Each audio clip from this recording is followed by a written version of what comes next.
J'attends des projets présentés qui soient engagés. C'est-à-dire que d'abord j'attends que ce ne soit pas simplement un exercice pour la forme, mais que ce soit vraiment le fruit d'un vrai travail, d'une vraie envie d'en découdre avec cette question de la déradicalisation. J'attends qu'il soit fin, c'est-à-dire c'est un sujet où on dit beaucoup de choses et je crois que c'est intéressant d'aller chercher, d'aller dans les profondeurs, d'aller voir de quoi il est question vraiment et donc de prendre du temps pour analyser de manière un peu subtile et de sortir des grandes déclarations solennelles dans lesquelles on est souvent pris sur ces problématiques-là.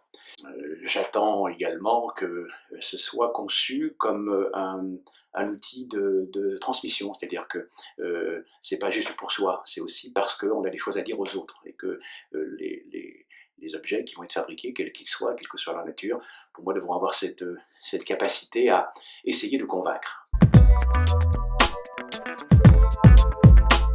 Ce que ce concours peut apporter aux lycéens et aux lycéennes, d'abord c'est eux qui le diront.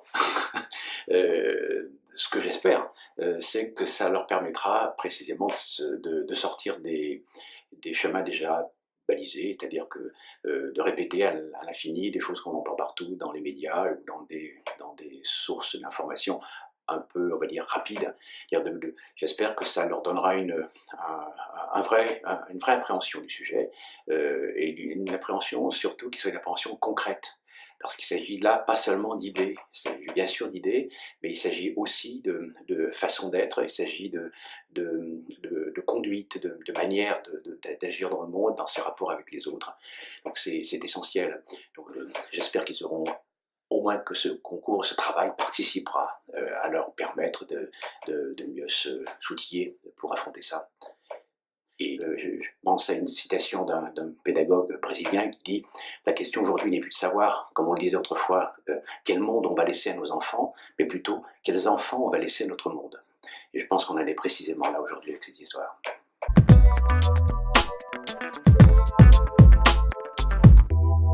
Voilà, il faut qu'on y soit ensemble dans cette affaire. C'est-à-dire que je pense qu'on a besoin de leur regard, on a besoin de leur façon de penser, et qu'aujourd'hui il n'y a pas, je pense, d'experts qui soient suffisamment avérés, solides pour dire « laissez-nous faire, on s'en occupe ». Je crois que c'est l'affaire c'est leur affaire, notre affaire, mais leur affaire. Ça, c'est la première chose. On ne pourra pas échapper à ça, et tant mieux, de le faire ensemble, avec plein de générations sur cette histoire-là impliquées. Et je leur proposerais juste de tenter, et c'est vrai pour chacun d'entre nous, de reprendre la main sur leurs imaginaires, de rien céder de la liberté possible, et en particulier de ne rien céder sur la fabrication singulière de nos regards sur le monde, et non pas des fabrications qui viennent de l'extérieur.